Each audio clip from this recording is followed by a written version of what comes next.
Welcome back to Write Out Loud, the storytelling podcast where we pull back the curtain on writing, storytelling, and everything that makes your creative brain tick. I'm Matt, and as always, I am joined by the radiant, the unstoppable burst of sunshine herself, Christina. I don't know if I'm such a ray of sunshine today, but we'll see. I think Day you is are. young. I think you are. Well, buckle up because you're going to need all of that energy. You're going to need it all today. Yeah, so we I'm are told. diving into something a little bit spicy, but not spicy in the sense that you might be thinking. Today, we're going to talk about storytelling hot takes, right?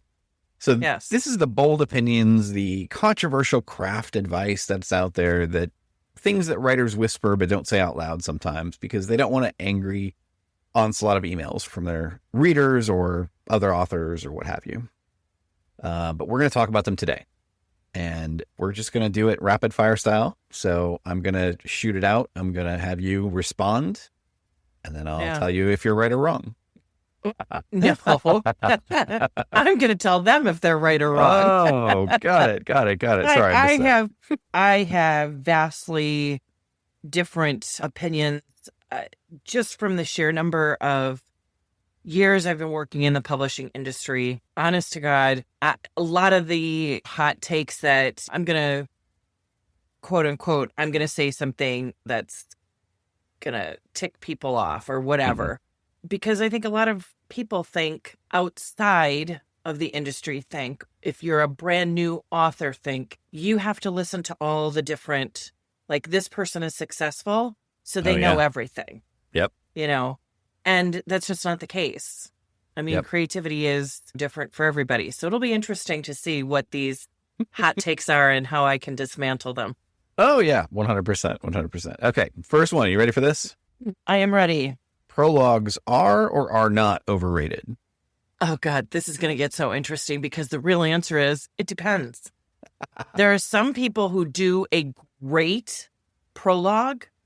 One of my clients, Kat Porter, she is a genius at these prologues. They are completely poetic and tied to something in the middle of the book. And it really kind of opens the door to the story. Okay? To me, that's fantastic use of a prologue. A bad use of a prologue, info dump. Like, here are all the things that you need to know before the story starts. So that's my hot take. It depends on the writing and how you are using the prologue. Got it. Okay. I have to say overrated, and only because I always skip them. I don't think I've ever read a prologue. See, I'd be afraid I was missing some vital information. I think that's why it's overrated, because I think if you're putting vital information in a prologue, it should have just been in the rest of the story to begin with. Well, but it is part of the story because the prologue. Yeah. The story before the story. It feels like it was tacked on. Like a prologue feels like something was tacked on because we didn't quite cover it in the story, or, you know what I mean? Like, so I'm like, no. What happens when it's called chapter 1? You'll read it. But if it's called prologue, you won't. Correct. So there you go. There's your hot take, people. Don't ever name anything a prologue because people view it differently than they view chapter 1. Yep. Some people. Maybe just me. It could be just me, but again, there are a few instances where I feel like it has to be a prologue because it's really not quite part of the story. There's another author I'm thinking of, Julie Garwood, who wrote a book called Saving Grace. Little hot take of my own. I actually used it for a women's studies class on why romances are feminist fiction.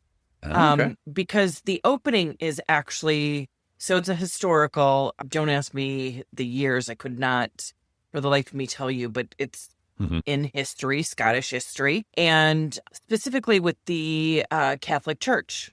There was a bishop who believed that women were the last in God's love. And that's how he taught the children of the village. And the prologue ends with, this is a story about a girl who knew differently. Okay. So, That's clever. you know, That's clever. Again, it gets you, oh, okay, this story is going to be a little bit different than what I'm expecting. So I think there are uses, and really great writers can use it very well. Okay. I'll take that. Take that. Okay. I like it. I like it. But they're All right, not second. for everybody. No.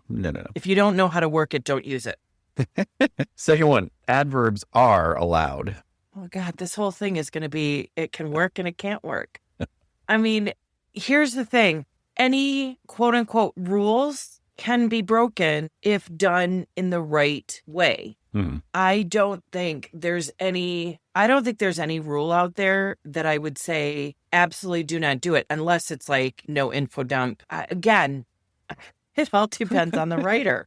But if somebody came to you and said the opposite of that, if they said adverbs are not allowed, no, you can never have adverbs. See, that would make me want to break every single rule there and put in the adverbs, and write it in such a way. Here's the thing. You have to remember one of my golden rules that I use with all of my clients, even with myself, with life, with anything, is there is always a door number 3. Yeah. Nothing is either or.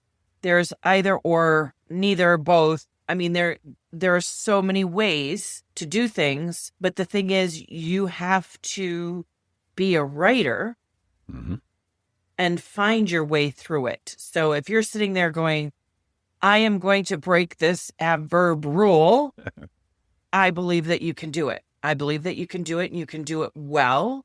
And I'm sure there is an author out there, writer out there, who knows how to do exactly that.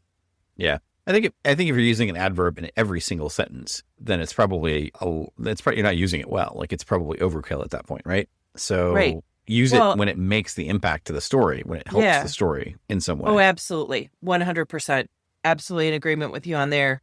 But that goes for everything else too. If you only use one way of writing, you are overusing it. Yeah, that's true. Yeah. All right, next hot take. A story can survive a bad plot, but not bad characters. I'm a broken record. No, I think this one is mostly true.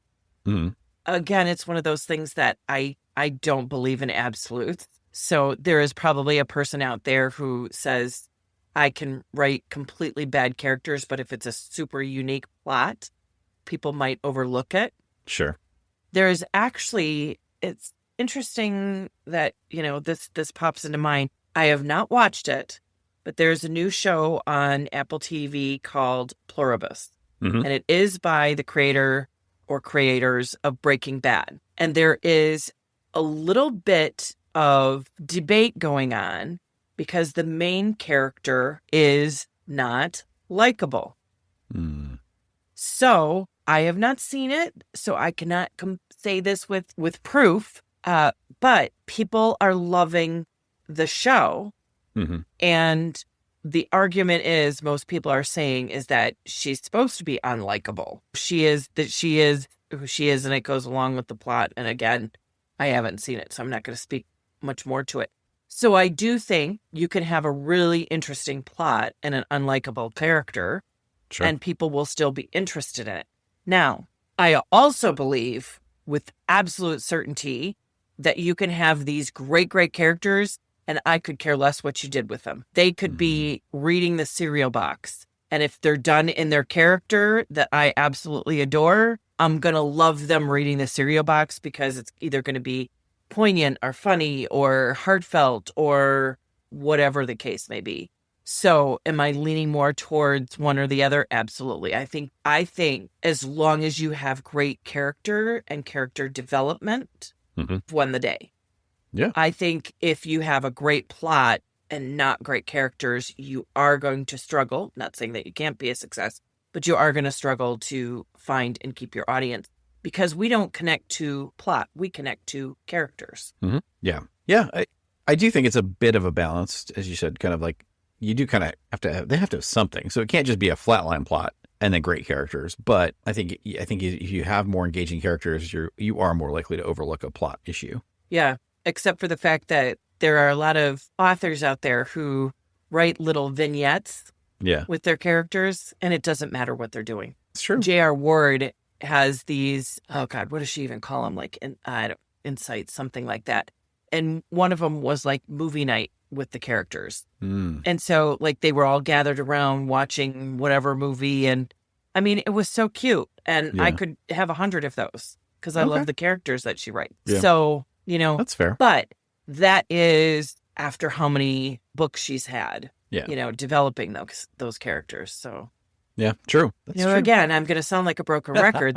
Well, I mean, I think all of them are going to be nuanced to some degree, but yeah. All right, here's the next thing. Next hot take. Most writers don't actually need more world building. They need more plot. Oh, that one is difficult because that one is very much dependent on the writer.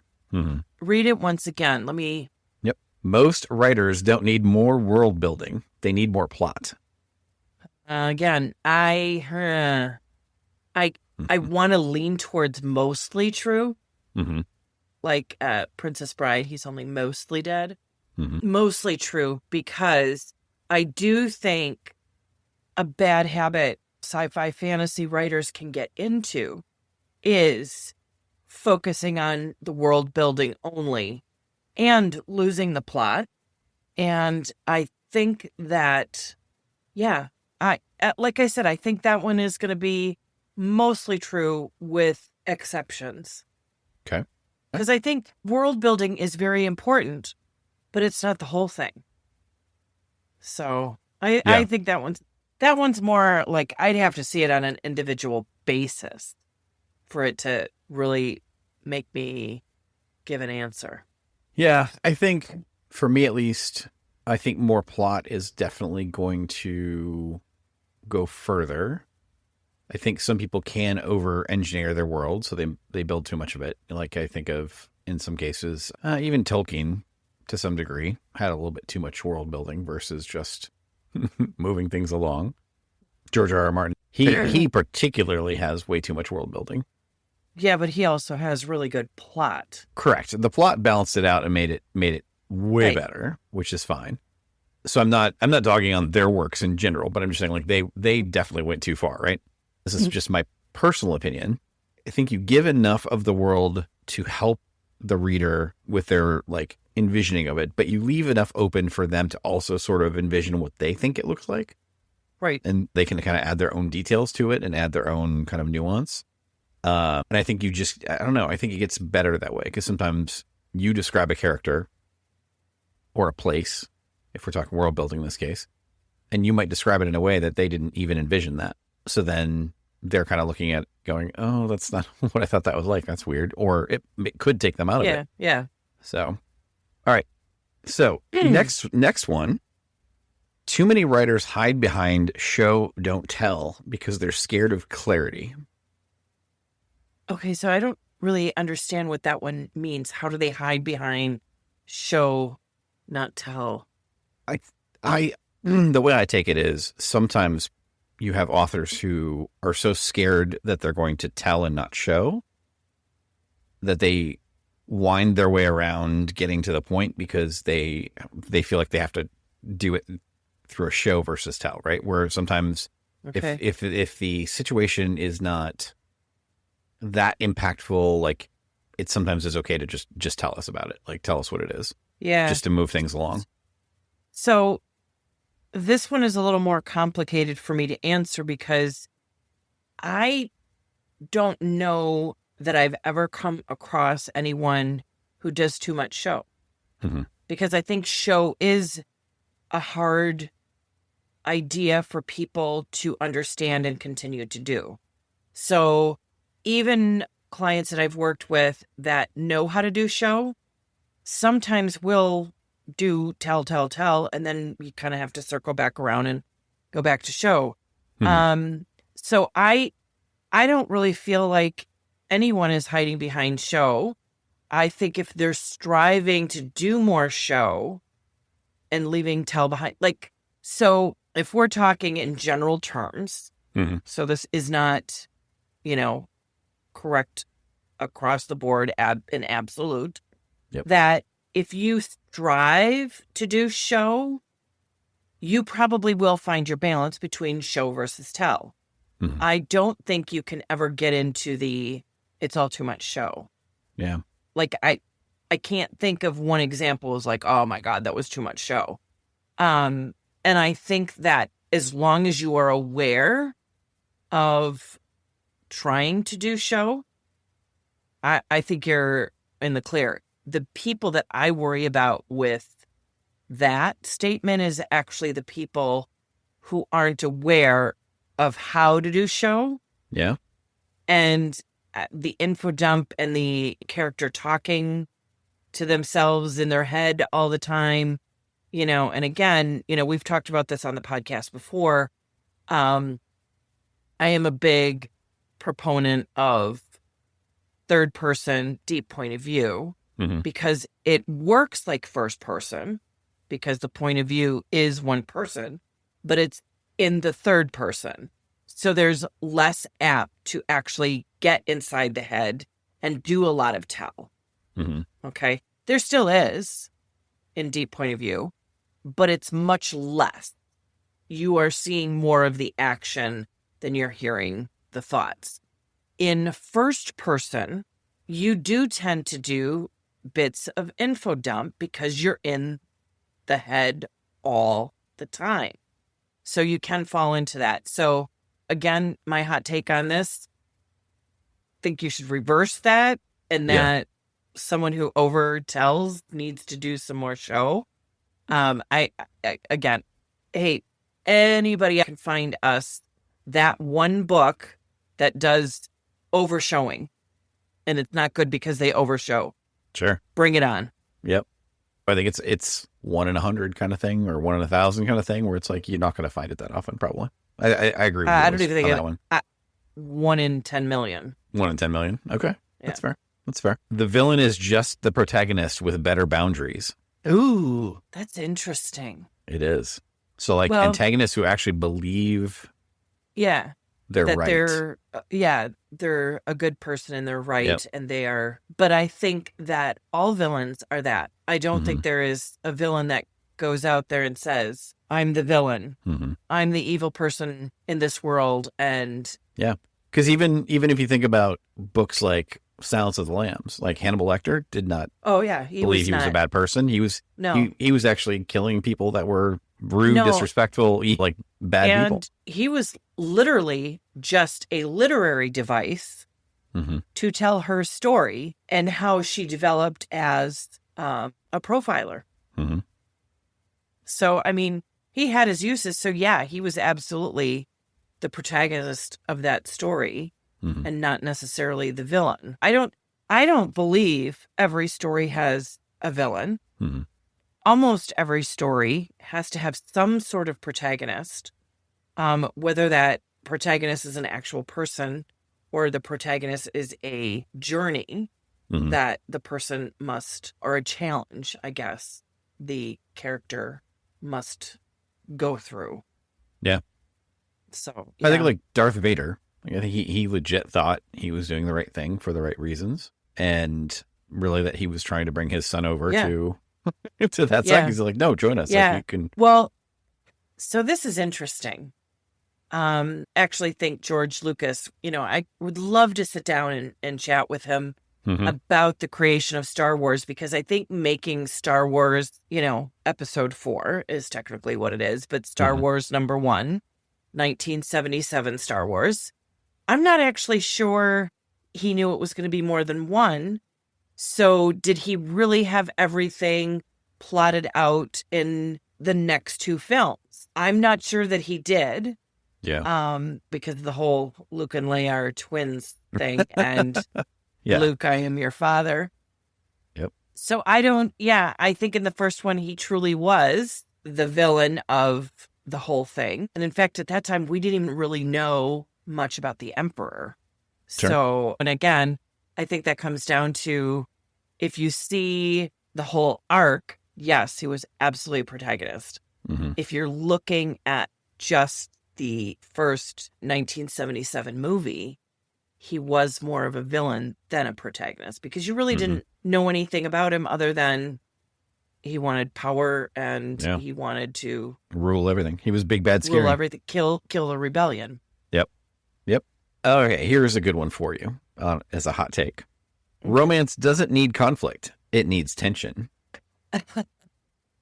So this is like splitting hairs here. I mean, it kind of is. Conflict and tension. So here's the qualifier, right? Just to not make it quite so hair splitting. Lovers don't have to fight to be interesting. Okay, so what you're actually talking about is inner conflict versus outer conflict. Is there a conflict in the relationship? Is there a conflict outside of the relationship that drives the story? So that's my take on that. And that's why I said it's splitting hairs. Because tension, you can bring tension into the relationship and you can bring tension from outside the relationship and in.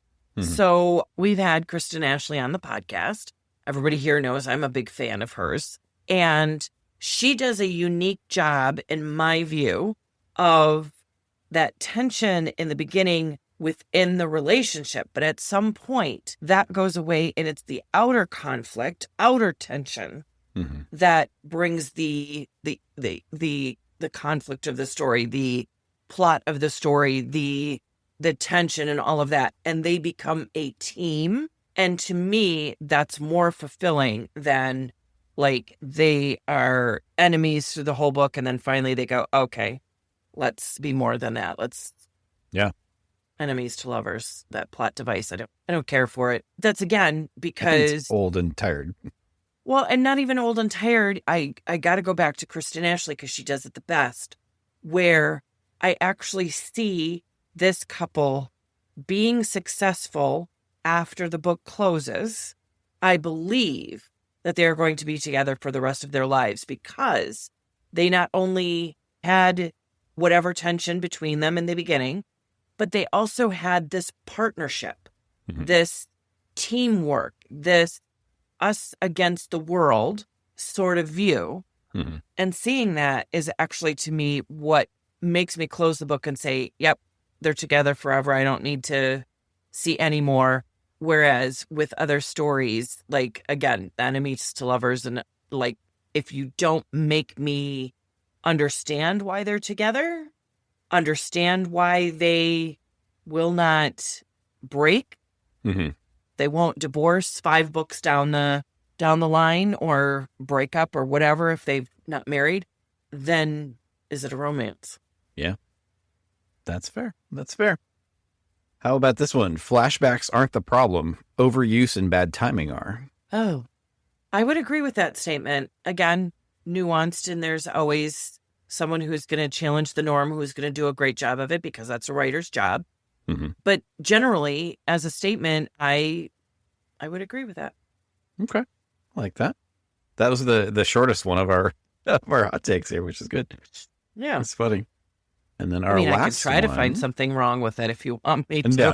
No, you're good. The last one is this: side characters shouldn't be more interesting than your main character. Oh my God, this is a hill I will die on. How did you find this? Because this is the hill I will die on. I yell at every single writer that I have ever worked with. If your side characters overtake the story, it is no longer that other couple's story. Okay. Or even just characters in general. If there is a side character that overtakes the entire story, then that has become the main character. Okay? Yep. Again, using romance as the example. If I am starting to think of the side characters like their story is coming up in book 2 or 3 or 4 or wherever it's coming down the line, I am no longer interested in the current book and I'm 4 books ahead. You do not want that. Now, you do want characters that people are going to love and side characters that people are going to love, especially if you're going to develop them. Sure. But they should never take over the story. Okay. I agree with you. Yes. I have no disagreement. No notes. because this is a hill I will die on. Well, awesome. Well, that's going to wrap up today's deep dive into the world of storytelling hot takes. Whether you loved them, that was fun, hated them, or you're still side-eyeing us over the prologue comments. If one of these sparked your interest, if this inspired you, or if this made you yell, no, absolutely not, listen, we've accomplished our mission. So grab that pen, grab that keyboard, whatever you use, but just get out there, create, and remember to write out loud.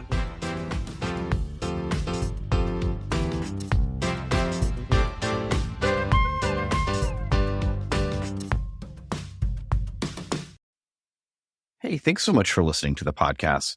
We really hope that you're enjoying every bit of it, but we would love to hear your feedback.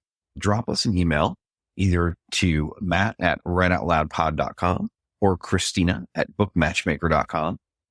We would love to hear your thoughts. What's working, what's not working, and what do you want to hear more of? Thanks so much. We really appreciate it.